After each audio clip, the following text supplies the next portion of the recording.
Well, hello friends of Cosmic Agency, my name is Gosha, and in today's videos I am presenting you the conversation that we had with Aneeka in January this year. This was actually a conversation that happened before the war in Ukraine, in January, and I asked her about Chernobyl, if she knew anything about what happened there, because I saw some questions about that topic, so I went ahead and I asked her. And from that topic, the conversation went into the nuclear plants in general. Very, very, very interesting information. And then on another day, which I do not remember the date here exactly, but following days, the information was also given by Athena Swaruu. And also here the little word of warning at the end of this video, the last part of the video in the conversation between Robert and Athena. The topic gets a little scientific, so I think it's not for everybody, because here on Earth not everybody is unfortunately inclined in that holistic way as they are. But if you are interested, of course, I included that part as well for you, because I believe it is important also. So enjoy the video, and until the next one. See you soon.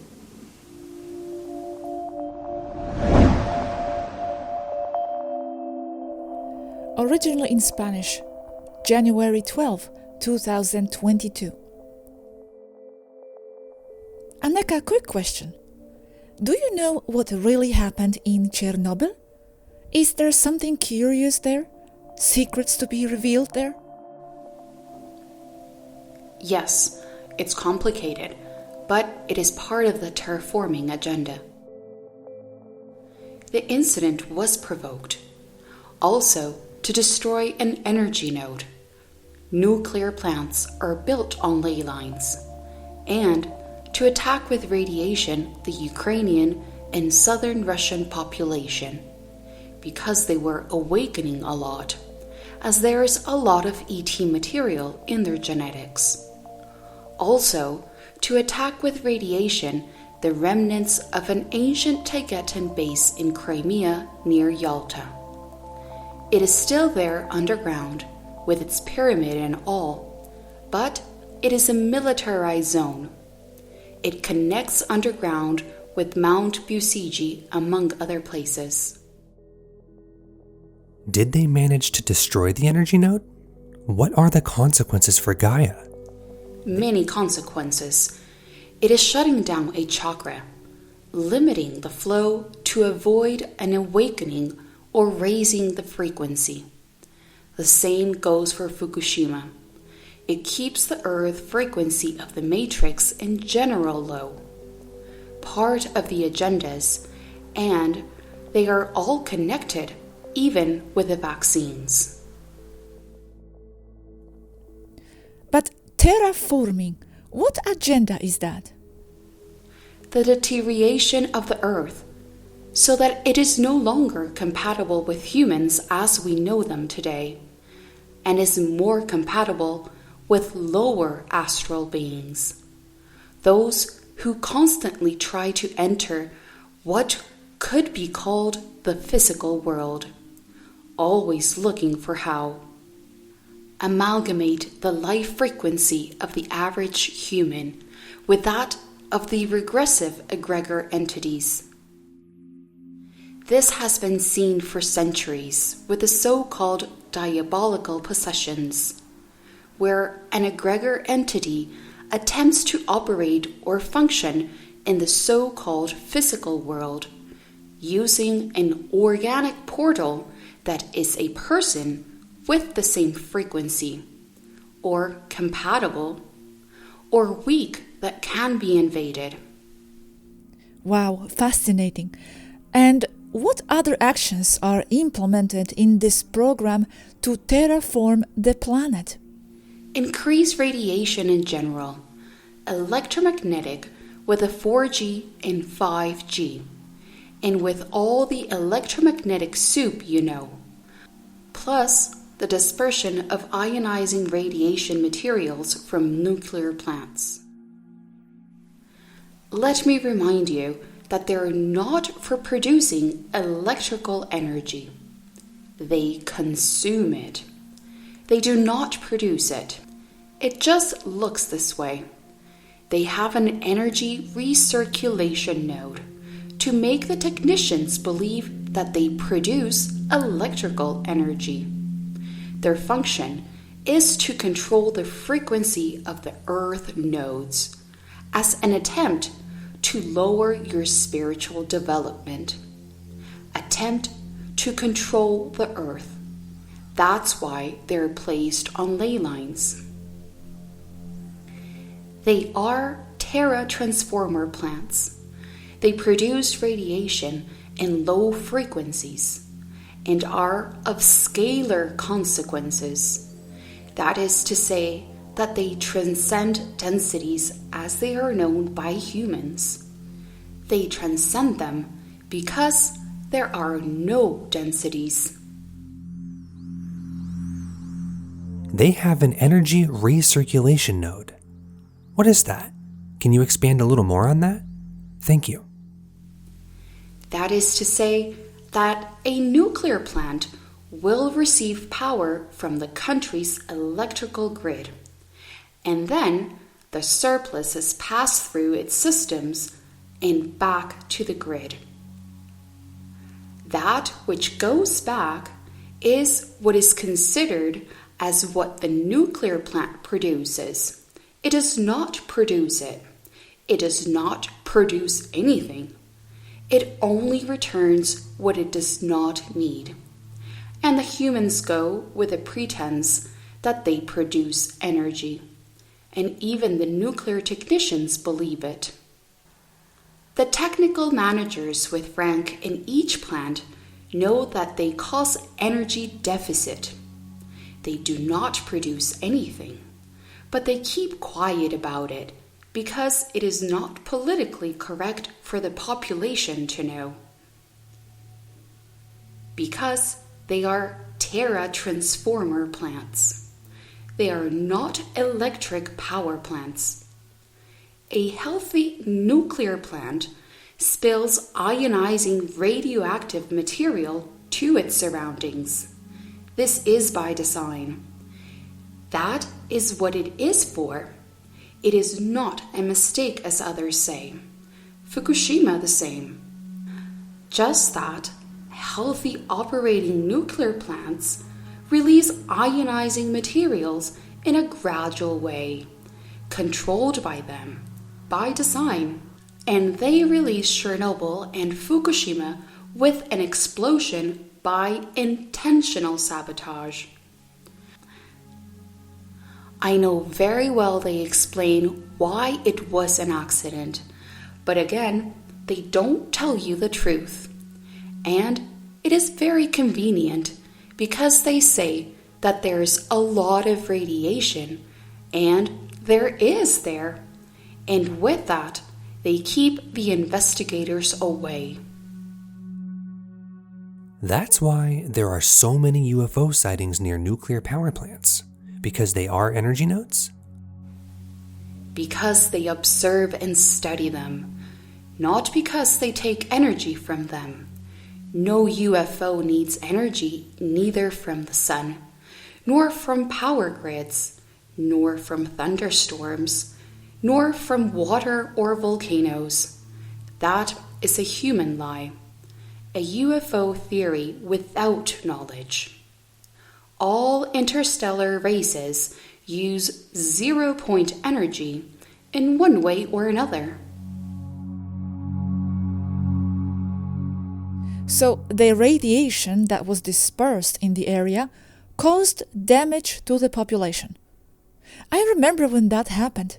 We had to drink a yellow liquid in small quantity at school as some kind of treatment against it. That was when I was a child growing up in Poland. The damage to the population was and still is horrible. And it is an attack on the population, causing fear, death, and suffering, especially to the Ukrainian people who are getting out of control energetically and spiritually speaking.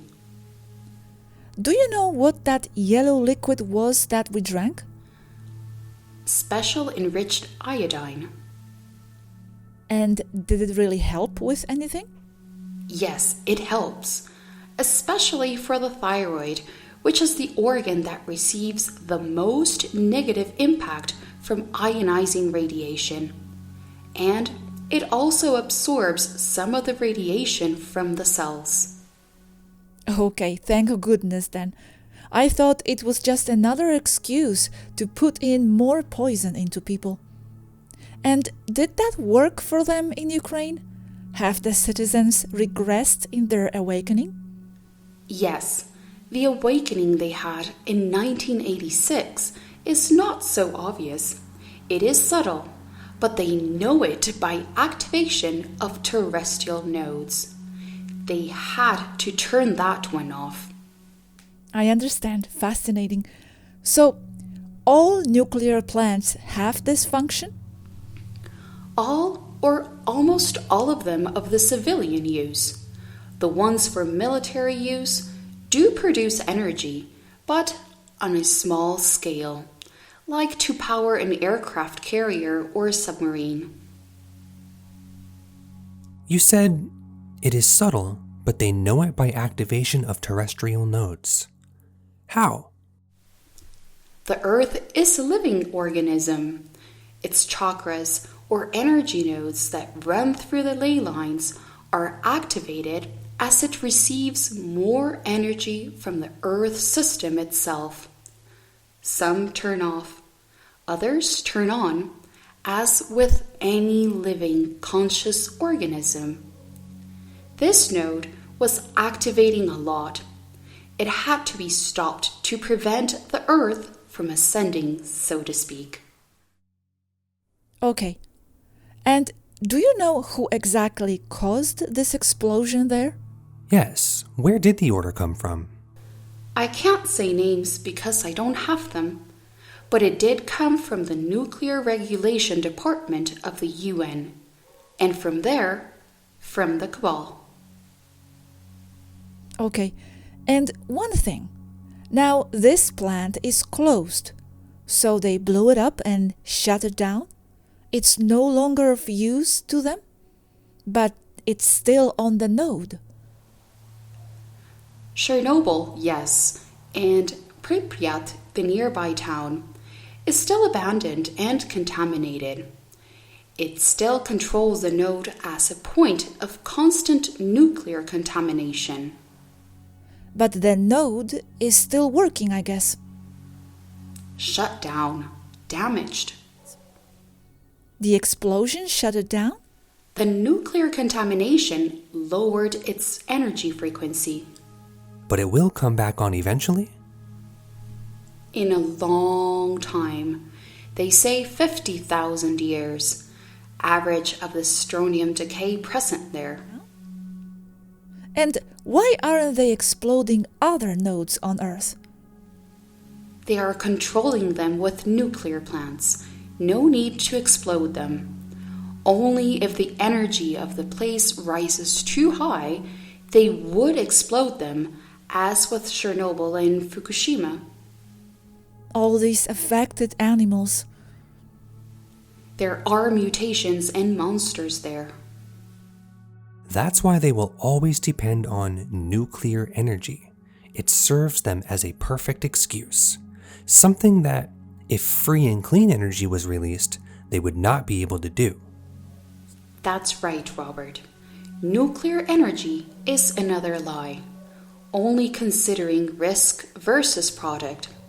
They're not worth it, but they prefer them over traditional forms like coal, which they do not want anymore because it connects with the carbon agenda and global warming or climate change and all that stuff about CO2 and reducing your carbon footprint and all those lies. Same as oil. Yes, oil is a highly renewable fuel. Yeah, it's curious. They have the climate change agendas and they keep building more nuclear power plants. Those are the ones that really do harm, but the population doesn't see that and they believe the carbon footprint. They should look at Chernobyl and Fukushima, but they say they are safe. They are not. Are there some ET races that are in charge of cleaning up some of the Chernobyl contamination? I think it was Andromedans who were cleaning up after the Fukushima, right? Yes, there are Andromedan and Federation ships cleaning up by imposing specific anti-radiation frequencies, using methods such as imposing oppositely charged radiation particles, using tractor beam technology by particle manifestation, as already explained in one of the videos. But I feel they should do more, because they could. And why don't they? Maybe so it wouldn't be so obvious. I don't know. Maybe they think that's enough. Yes, it could be, because we see that the damage to the terrestrial biology would be even more serious if there had been no intervention. If you want, this is a plus for the Federation. But you must remember that nuclear factor has always been a point of direct intervention on their part. As with the missiles and nuclear silos that the Federation constantly has to deactivate to remind the humans who has the real control over the decision to use nuclear bombs. However, the Cabal is crafty and has made nuclear bombs in small sizes like backpacks, or in small missiles, or even had nuclear artillery before. Yes, the Federation will never tolerate the destruction of the planet. Yeah. It won't. But of humanity, it will. That's the problem.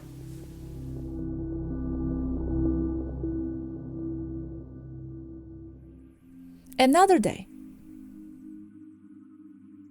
They talk about Bill Gates. It seems that he has invested in nuclear power plants. There are shady things going on in the sense that nuclear energy is not what they tell you. Just looking at nuclear theory, whether it's for reactors or for bombs, you can tell that something doesn't fit. What I mean is that it goes against the mechanics of manifestation. I began to think this when I contrasted my information, which I still do not share, about Tartaria. That is, from the science that we manage, there are no such nuclear violent reactions, only a degradation of heat resulting in ionizing radiation. But they don't go into critical mass. I am still investigating the mathematics, but it contradicts our science. So what I have as data is that the nuclear detonations that there have been, it appears to be only high-power chemical detonations. And the shots of nuclear detonations may be altered or may not have a radiation rate as people are told. There may also be a percentage of dirty bombs, meaning that a conventional large detonation scatters radiation with the intention of fouling an area, and not because that same material is the one that reaches critical mass. Now, another thing, by signal frequencies detected in records for decades, they indicate that large detonations of major nuclear bombs of the family of hydrogen bombs are really energy weapons, that later they say they are nuclear to instill fear into people and to misinform about the true nature of the detonation. In other words, with energy weapons technology, it is useless and obsolete to try to use nuclear weapons. An energy weapon has the capacity to destroy planets. That is, it exceeds the capabilities of a nuclear. It also fits in that atomic power plants are not generating electricity, or only rebounding as surplus, and are themselves draining power from the grid, because the real purpose is to terraform the Earth. That is why they are on ley lines, and they use uranium radiation as a method of frequency control, because they are very low, to lower the energy of the planet and disperse it along the ley lines. Are those energy weapons on Earth? Yes, and governments have them. Simple example of this are the energy weapon systems on ships and airplanes. It's the same thing, but concentrated in higher volume capacity, volts, watts, Teslas, whatever the measurement is. Another day. Nuclear power plants do not produce anything. They consume. And yes, I accept that sometimes they return to the grid an electrical volume. And so even the technicians themselves will say that they work there and that yes, it is produced. But they don't understand the whole system. That's at their level. They can be seen as a huge capacitor. They accumulate energy and use it for geotransformation. They discharge the surplus, and as they have been accumulating, it seems that they supply a lot of energy. But it is the discharge of the capacitor. And it is also believed that the cooling towers are the ones that do the terraforming. It will be so on a small scale, if anything. If they are cooling systems, they are like large car radiators, basically.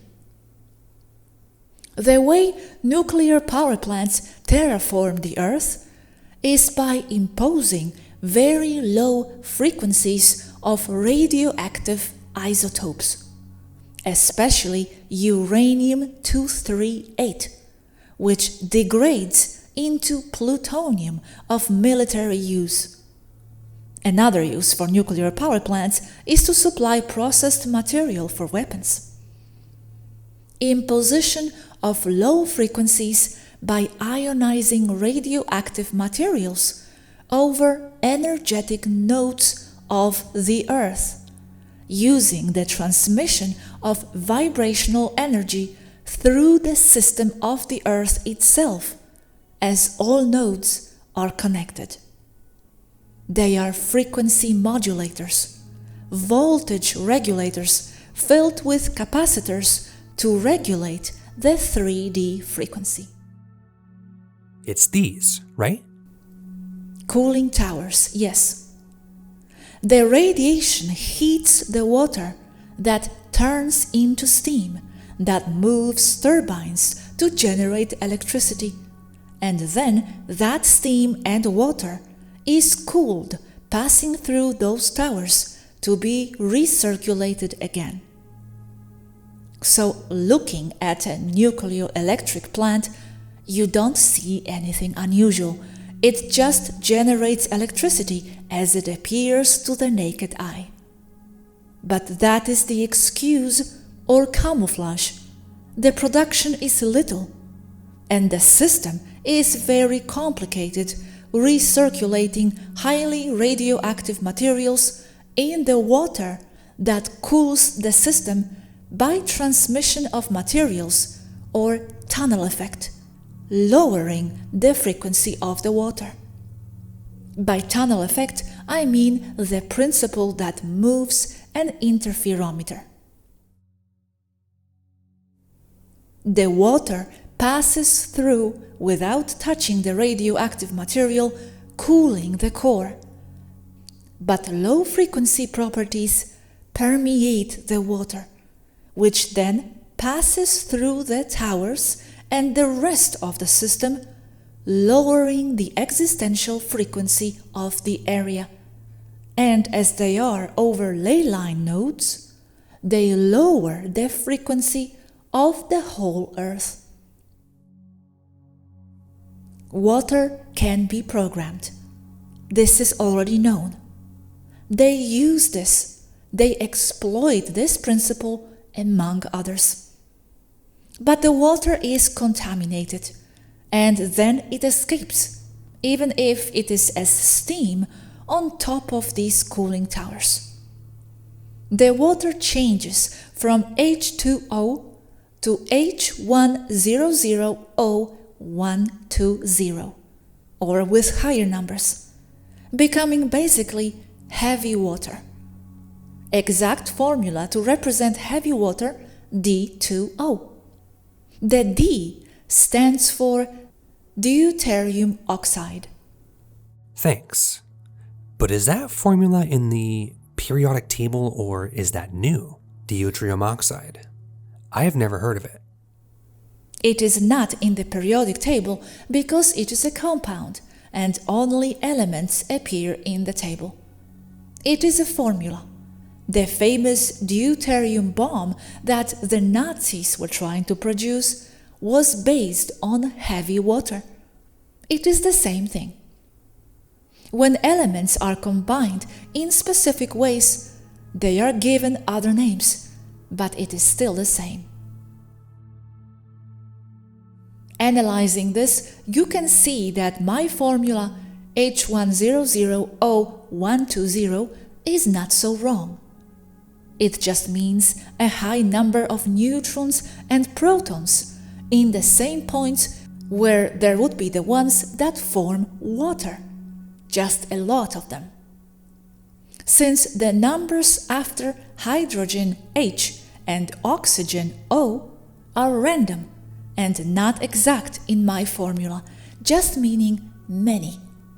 And in the official formula, they are summed up with the letter D for deuterium oxide. Random because there isn't just one deuterium oxide or heavy water, but it is a concentration gradient. This is important because there is heavy water of various degrees of density concentration, in which, as the number of neutrons and protons increases, it increases in mass density and therefore acquires progressively more qualities of ionizing radioactive material. It is not like water, which is H2O and that's it. However, neither that. Because if you combine water in this way, H1O, which is equivalent to one atom of hydrogen combined with one atom of oxygen, you have a 1-to-1 ratio, where the hydrogen is violently oxidized, annihilating both molecules, resulting in a tremendous explosion.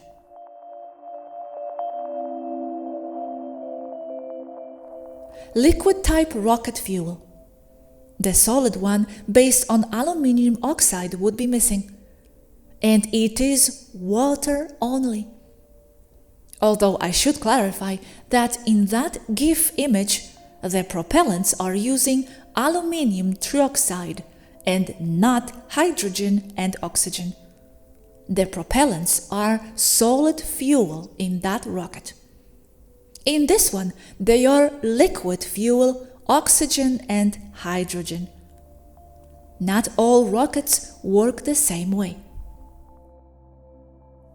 Pressurized hydrogen is maintained in liquid form in one tank and liquid oxygen in another. It goes through the rocket engines where they combine in different ratios as needed, but basically in a 1-to-1 or close to 1-to-1 ratio, where it passes from liquid to pressurized gas, and both elements explode in the exhaust nozzles, which compresses them backwards, forcing the hot gases on ignition in one direction, causing the action-reaction effect. In the case of liquid fuel, yes, the pressure and power of the engines is controlled, as well as when they come on and shut down.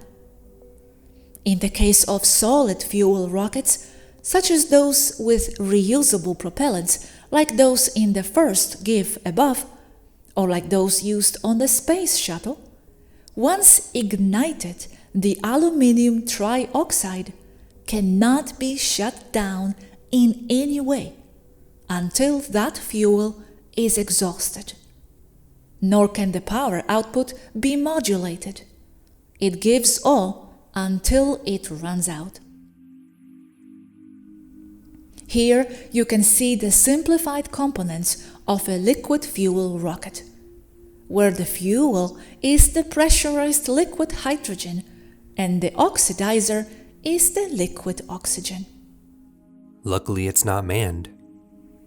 It's exactly the same in the manned ones. That one looks like a Nazi V2, by the way.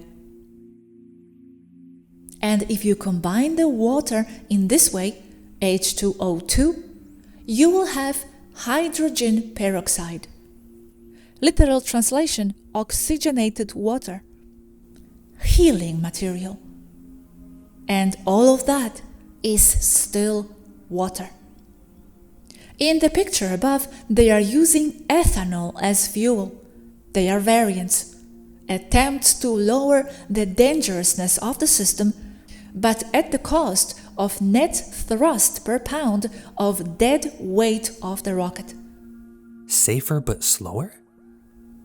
And less powerful, with less payload capacity.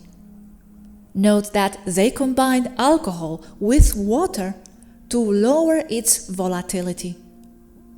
However, already in ignition, the water separates into hydrogen and oxygen by the high temperatures, which means that the simple water itself with which they diluted the ethanol, alcohol, becomes combustible, increasing the power safely. Nice low-tech trick. But it's still the same thing, I am telling you, H1O. This is very outdated. As soon as you start playing with high-power, frequency-modulated electromagnetic energy fields, then rockets become obsolete in the face of a gravity engine, which then evolves to an even more advanced plasma jet. Okay, thanks. We've come this far talking about nuclear power plant refrigerators. Yes, if we keep connecting the topics, we end up with spacecraft engines, and then navigation, and then we end up on the moons of Rigel 4